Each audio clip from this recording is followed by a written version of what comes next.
Welcome to my channel.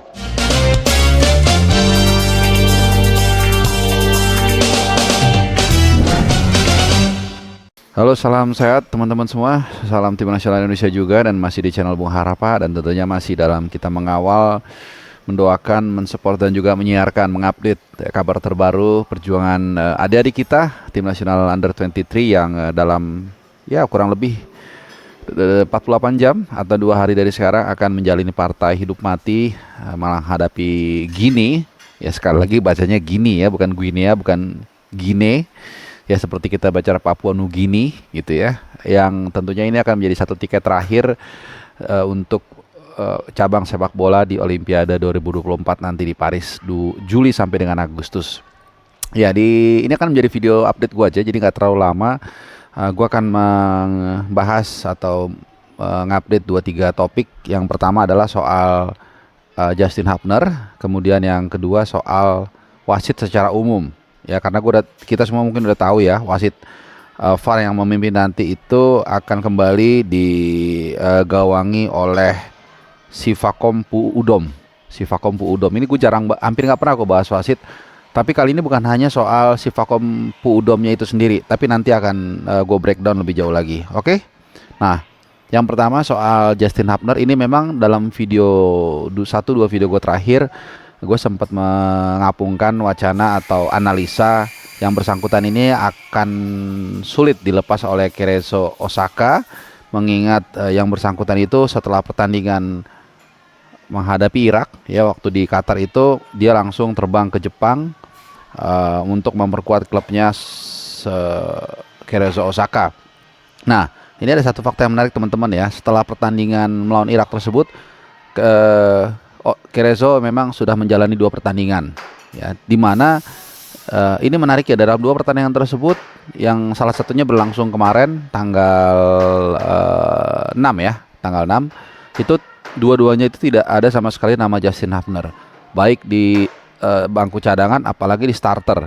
Ini berbeda ketika sebelum dia terbang ke Qatar untuk membantu Ivar Jenner dan kawan-kawan, namanya itu ada, bahkan dia sempat main ya, tapi kali ini nggak ada sama sekali. Dan ini akhirnya menimbulkan spekulasi atau analisa atau perkiraan jangan-jangan memang Justin Hubner ini akan bisa ke Paris membela tim nasional kita. Ya, masih ada waktu 2 jam lagi, 2 jam ke depan untuk menunggu ya, quote by quote menunggu Justin Hubner di Clairefontaine. Ya, ini tempat yang akan dilangsungkan dia pertandingan antara Indonesia menghadapi Guinea, di mana Indonesia ini akan bertindak sebagai tuan rumah di Stadion Pierre Pibarot. Ya, ini stadion kecil dan tanpa penonton. Nah, ya tentunya kita nggak tahu, seperti yang kita bisa mungkin kulik-kulik ya di berbagai lini media massa, baik dari petinggi PSSI maupun juga ya influencer-influencer, ini belum ada info valid 100%. Tapi kalau kita melihat dari perkembangan terakhir, dari tidak dimasukkannya nama Justin di line up Kereso Osaka dalam 2 laga terakhir, ini mungkin menimbulkan sedikit harapan ya. Mudah-mudahan yang bersangkutan bisa menebalkan lagi kekuatan ini di belakang dari tim nasional kita. Karena saat ini gue rekam, ini kurang lebih jam setengah 12 siang waktu Indonesia Barat. Nah, saat ini Dewangga ini diperkirakan sudah landed di Charles de Gaulle di Paris ya. Jadi ya, satu demi satu, kalau memang ini benar, maka PR sudah mulai selesai. Jadi recovery pemain juga sudah dilakukan. Menurut salah satu sumber yang memberikan informasi langsung, hari ini juga mungkin nanti akan dilangsungkan recovery dan latihan lagi. Beberapa pemain juga dikabarkan sudah mulai bugar ya. Sekali lagi masih ada berkejaran dengan waktu 2 hari, jadi ada spare waktu yang sangat sempit yang pas, yang dikatakan Sintayong juga dalam press conference setelah pertandingan menghadapi Irak. Ya, yang pasti kita berharap mudah-mudahan pertanda ini bisa terwujudkan dengan hadirnya Justin Hubner terbang ke Paris ya. Karena ini juga seperti drama ketika dia juga terbang langsung dari Jepang, mental dulu ke Manila, transit sebelum akhirnya masuk di babak yang kedua ya, waktu pertandingan kedua menghadapi Australia, dan itu berujung pada kemenangan kita. Ya, ini penting banget karena kalau udah ada Muhammad Ferrari, udah ada Justin Hubner, udah ada Dewangga dan Komang Teguh, gua rasa lini belakang kita cukup solid lah. Sudah ada paling nggak satu cadangan yang mumpuni, sehingga Nathan mungkin nanti bisa didorong ke tengah berduet dengan Ivar Jenner, dan ini akan sangat berguna ya, bukan hanya solid dalam bertahan tapi juga bisa menyalurkan bola, mengkreasikan serangan lebih baik lagi dengan diplotnya kalau memang benar ya Nathan di lini tengah. Nah, kedua soal kalau soal pertandingan semua udah tahu ya, disiarkan live di RCTI atau grup MNC. Kemudian soal wasit, tadi gue sudah menyinggung wasit yang memimpin kali ini Sivakom Puudom dari Thailand. Cuman gini, gue tidak tertarik atau tidak kurang sepakat ya kalau kita terlalu suzon atau negative thinking membahas soal kepemimpinan wasit ini. Karena gini teman-teman ya, kita semuanya tuh mesti kembali lagi ke aturan atau regulasi. Jadi gini, ada empat situasi yang membuat seorang pelatih itu melihat VAR ya. Gue coba breakdown ya. Salah satunya itu pelanggaran yang kemungkinan berujung pada kartu merah, kemudian juga mistaken identity, jadi misalnya salah kasih kartu kuning atau salah kasih kartu merah, itu juga bisa.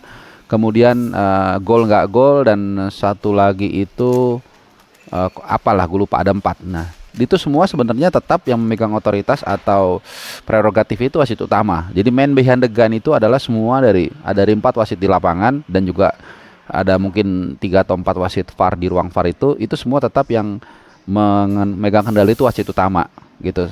Jadi sama kayak seperti out nggak out. Kalau hakim garis mengatakan out, wasit utama mengatakan tidak out, ya yang diikutin wasit utama gitu. Nah, ini satu hal yang perlu kita pahami. Jadi ya kita boleh aja negatif thinking sama Puudom, tapi gue rasa ini yang membuat mental kita sudah jatuh. Jadi antisipasi boleh tapi nggak usah berlebihan. Makanya gue nggak mau menggaungkan ini, tapi justru satu yang gue mau ceritakan ke kalian. Jadi sebenarnya ini udah lama gue pikirkan, udah lama banget. Tapi kemarin ketika di Qatar gue ketemu dengan Bang Effendi Ghazali, dan kita sama-sama punya wacana atau punya narasi yang sama. Apa itu? Yaitu membuat atau setiap tim itu diberikan hak challenge atau hak untuk meminta wasit melihat VAR. Karena selama ini kan hanya wasit utama yang berhak untuk memutuskan apakah suatu tindakan atau suatu insiden atau suatu kejadian itu harus dilihat VAR atau enggak. Nah, sekarang waktu itu gue diskusi dengan Prof. EG itu untuk mengusulkan mungkin semacam bikin petisi supaya tiap tim itu juga punya challenge untuk bisa meminta wasit itu melihat VAR. Dan ini sebenarnya udah lama dilakukan, salah satunya di bulu tangkis, istilahnya challenge. Mungkin nanti di bola biasanya nggak akan mau sama ya, karena VAR itu juga kalau di American football dulu istilahnya video replay. Jadi dia lihat ke kamera begini nih, dulu masih single. Nah, tapi kemudian Eropa baru mengikuti setelah mungkin 1-2 dekade kemudian, dan dengan memang infrastruktur yang lebih lengkap ya. Jadi ada beberapa angle kamera dan seterusnya. Nah, jadi kembali lagi soal challenge tadi, gua rasa daripada kita mengutuk kegelapan, lebih baik kita mencoba memberikan satu sinar, yaitu apa? Itu mengusulkan soal challenge itu. Dan ini kan kita sudah membuktikan beberapa kali netizen kita bergerombol, ternyata ya mungkin bisa juga lah mengetuk hati para petinggi FIFA atau mungkin AFC untuk memikirkan opsi tersebut ya. Karena kalau gue lihat kita lihat sendiri ya, ada beberapa tetap keputusan kontroversi yang diciptakan oleh wasit, dan ini sebenarnya kalau kita lihat dari angle kamera ini bisa mungkin hasilnya berubah ya, tapi ini hanya usul. Jadi mudah-mudahan siapa tahu ini bisa menjadi menggerakkan ya kita semua untuk membuat pertandingan sepak bola itu bukan hanya tetap seru tapi juga lebih adil.